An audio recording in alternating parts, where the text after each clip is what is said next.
MSc chemistry तो कर ली और दिन रात एक करके सीएसआईआर नेट और गेट की तैयारी भी चल रही है। पर क्या कभी शांत बैठकर सोचा है कि नेट क्लियर होने की अगले ही दिन सुबह क्या करोगे? आधी से ज्यादा जनता को लगता है कि बस एक बार एग्जाम क्लियर हो गया तो लाइफ सेट है। पर सच तो ये है कि असली खेल तो उसके बाद शुरू होता है।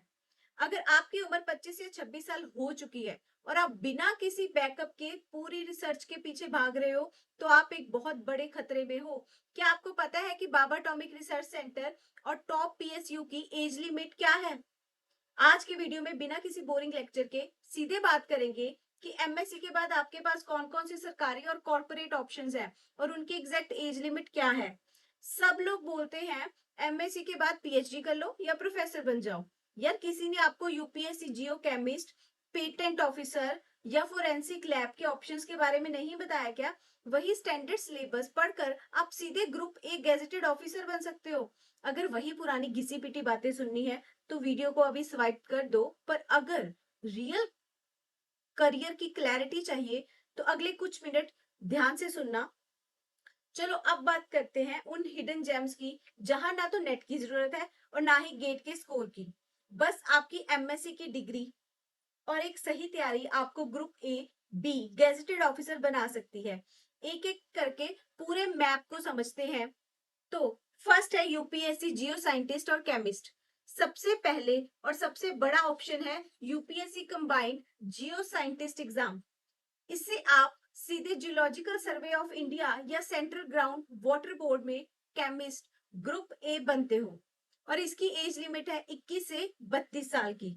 सबसे मजेदार बात यह है कि जो इसका सिलेबस है आपके नेट गेट से बहुत ज्यादा मैच करता है, तो अलग से कुछ भी जमीन आसमान एक नहीं करना है आपको। उसके बाद आता है पेटेंट ऑफिसर और एग्जामिनर, दूसरा ऑप्शन जिसके बारे में बहुत कम लोग जानते हैं। पेटेंट ऑफिसर या एग्जामिनर का जो एग्जाम है ये सीजीपीडी टीएम कंडक्ट करवाता है। इनका काम होता है इंटेलेक्चुअल प्रॉपर्टी और नई इन्वेंशंस को वेरीफाई करना और इसकी एज लिमिट है 21 से 35 ईयर्स। ओके, यस, 35 साल। अगर आपका रिसर्च और एनालिटिकल साइड स्ट्रॉन्ग है तो ये एक प्रीमियम और हाई पेइंग डेस्क जॉब है। उसके बाद हम चलते हैं फूड सेफ्टी ऑफिसर और इंस्पेक्टर। तीसरा करियर है ये और फिजाई नेशनल लेवल पर करवाता है इसको और अलग अलग स्टेट पीएससी से भी इसकी वैकेंसीज निकलती हैं। और इसकी जो एज लिमिट है वो नेशनल लेवल पे तो 21 टू 30 ईयर्स ही है। पर अगर आप स्टेट लेवल पे बात कर रहे हो तो कई स्टेट्स में इसकी एज जो है वो 37 या 40 साल तक भी चली जाती है इसकी जो एज है। तो अगर आपको रेगुलरिटी, कंप्लायंस और फूड टेस्टिंग में इंटरेस्ट है तो ये एक बहुत बढ़िया ऑप्शन रह सकता है। उसके बाद नेक्स्ट ऑप्शन है ड्रग इंस्पेक्टर का, जो कि फोर्थ ऑप्शन है और यूपीएससी और स्टेट पीएससी इसका एग्जाम लेती है। फार्मा रेगुलेशंस और क्वालिटी चेक्स के लिए इसकी भी जो एज लिमिट है वो 21 से 30 ही है। बाकी स्टेट वाइज इसमें रिलैक्सेशन मिल जाती है। तो इंडस्ट्री का बहुत बड़ा और ये एक रिस्पेक्टेड रोल है। आफ्टर दैट अब आते हैं सबसे एक्साइटिंग फील्ड पर, जो है फोरेंसिक साइंटिस्ट। सेंट्रल एफएसएल के लिए यूपीएससी एग्जाम लेता है ये और हर स्टेट की अपनी स्टेट पीएससी इसका एग्जाम भी कंडक्ट करवाती है। इसका काम होता है क्राइम सीन्स में मिले केमिकल के जो सैंपल्स हैं, टॉक्सिकोलॉजी है और नरकोटिक्स का एनालिसिस करना है। तो बेसिकली इसमें जो एज लिमिट रहती है वो 21 से 35 के बीच बीच ही रहती है या फिर स्टेट की स्पेसिफिक भी होती है। बट इसकी एज लिमिट कम भी होती है। रिसेंट जो अभी आया था एग्जाम तो उसमें सिर्फ एज लिमिट 27 तक ही एलिजिबिलिटी थी फॉर अ जनरल।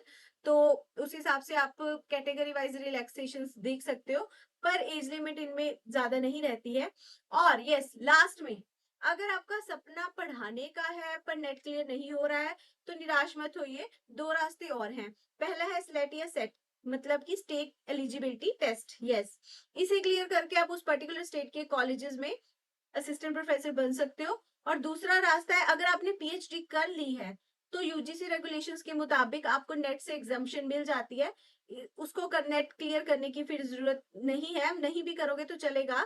तो यूजीसी रेगुलेशंस के मुताबिक ये एग्जाम्पशन मिल जाता है। इसमें सेंट्रल गवर्नमेंट में कोई अपर एज लिमिट होती नहीं है वैसे, और बट कुछ जो स्टेट्स हैं उसमें ये 37 से 40 इयर्स तक होती है एज लिमिट।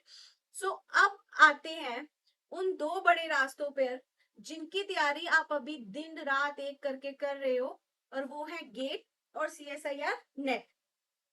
आधी से ज्यादा जनता को लगता है कि इन्हें क्लियर करके सिर्फ एक ही रास्ता खुलता है, पर इस चार्ट को ध्यान से देखो, यहाँ पूरी पिक्चर बदलने वाली है। सबसे पहले आते हैं द गेट पाथवेज पे। ओके, तो अगर आपने गेट का पेपर दिया है, पेपर को क्लियर किया है, तो दो ऑप्शंस आते हैं आपके पास। सबसे पहले पहला ऑप्शन तो ये है कि हाई गेट रैंक है अगर आपका, तो अगर आपकी रैंक टॉप पर है तो आपको बिना किसी अलग रिटर्न एग्जाम के सीधे पीएसयू रिक्रूटमेंट का कॉल आएगा।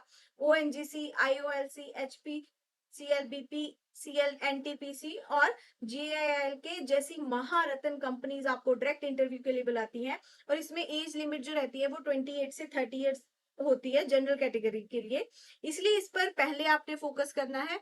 और उसके बाद नेक्स्ट जो ऑप्शन बी रहता है, जैसे कि जो भी अदर वैलिड गेट स्कोर हैं, उसमें आप आईआईटीज और एनआईटीज से एमटेक या एमई एडमिशन ले सकते हो, या फिर डायरेक्ट स्टाइपेंड के साथ पीएचडी एडमिशन के लिए आईआईटीज और आईआईएससी जैसे प्रीमियम इंस्टीट्यूट में अप्लाई कर सकते हो, जहां फेलोशिप के लिए मैक्सिमम एज रहती है 30 इयर्स। ओके, और उसके बाद नेक्स्ट ऑप्शन है आपके पास सीएसआईआर नेट का पाथवे। अब आते हैं हमारे सबसे बड़े एग्जाम पे, ये जो है ना सीएसआईआर नेट।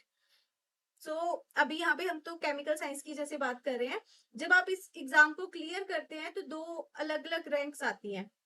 फर्स्ट जो है वो है जेआरएफ एंड एलएस, है ना। तो अगर आपकी अच्छी रैंक आती है और आप जेआरएफ क्लियर करते हो तो आपके लिए पीएचडी एडमिशन का रास्ता खुल जाता है। ओके, आप सीएसआईआर के प्रीमियम लैब जैसे एनसीएल, आईआईसीटी, सीडीआरआई या किसी भी बड़ी यूनिवर्सिटी में डायरेक्ट इंटरव्यू दे सकते हो। सबसे बढ़िया बात है आपको हर महीने लगभग 37,000 पर मंथ का स्टाइपेंड मिलता है, ताकि बिना किसी फाइनेंशियल टेंशन के आप अपनी रिसर्च को पूरी कर सको। पर ध्यान रखना, जीआरएफ के लिए जो मैक्सिमम एज लिमिट है वो 30 इयर्स होती है जनरल कैटेगरी के लिए। ओके, इस पीएचडी के बाद आपके लिए ओपन होते हैं डिफरेंट डिफरेंट करियर अपॉर्चुनिटीज, जैसे सीएसआईआर, डीआरडीओ और इसरो में as a scientist position. Foreign university से आप पोस्ट डॉक्टरेट रिसर्च के लिए अप्लाई कर सकते हो। इसके अलावा इंडस्ट्री में भी, फार्मा हो, केमिकल इंडस्ट्री हो, या कोई R&D उनके जो यूनिट्स है वहां पे भी काफी अच्छी आपको करियर अपॉर्चुनिटीज मिल जाती है। आफ्टर दैट अगर हम बात करें कि अगर आपकी रैंक थोड़ी नीचे रहती है, आप सिर्फ एलएस ही क्लियर करते हो, तो आप national wide assistant professor eligibility पा लेते हो। आप गवर्नमेंट कॉलेजेस, सेंट्रल या स्टेट यूनिवर्सिटी के वैकेंसीज, और इसके अलावा जो भी स्टेट पब्लिक सर्विस कमीशन के एग्जाम्स के लिए लीगली एलिजिबल हो जाते हो। और इसका सबसे बड़ा प्लस पॉइंट है, इसमें अप्लाई करने की कोई अपर एज लिमिट नहीं है। ओके, आप जब चाहें, जितनी बार चाहें इस एलिजिबिलिटी के साथ अप्लाई कर सकते हो। वन थिंग मैं यहाँ पे आपको और बता दूं, दैट इज अ मिसिंग। अगर आपने लेक्चरशिप का नेट से क्लियर भी किया है, या आपका गेट है मतलब कि, और उस पर रैंक इतना अच्छा नहीं है, चाहे वो आपने गेट क्लियर किया हो, चाहे आपने सीएसआईआर नेट एलएस किया हो, अगर आपका रैंक इतना अच्छा नहीं भी है, तो भी लाइक इन एनआईटीज में आप इजीली एडमिशन ले सकते हो पीएचडी में विद फेलोशिप। कैसे? वो आता है with teaching assistantship. Teaching assistantship के साथ आप पीएचडी में एडमिशन इजीली ले सकते हो, तो उसमें आपको फेलोशिप सेम ही मिलती है, जस्ट लाइक जैसे जीआरएफ में मिलती है। और टीचिंग असिस्टेंटशिप के मतलब ये है कि उसमें आपको वीक में 2 से 3 लेक्चर लेने होते हैं साथ में बीटेक या एमएससी स्टूडेंट्स के, along with your research, nothing else. अगर लगता है कि इस वीडियो से आपकी थोड़ी सी टेंशन कम हुई है, इस वीडियो ने आपकी टेंशन कम की है और करियर को लेकर थोड़ी क्लैरिटी दी है, तो चैनल को अभी सब्सक्राइब कर लेना, और इस वीडियो को अपने पूरे केमिस्ट्री सर्कल और व्हाट्सएप स्टडी ग्रुप में शेयर जरूर करना। मेहनत करते रहिए, सही रास्ता चुनिए। मिलते हैं अगली वीडियो में, तब तक के लिए keep learning, keep growing, bye bye.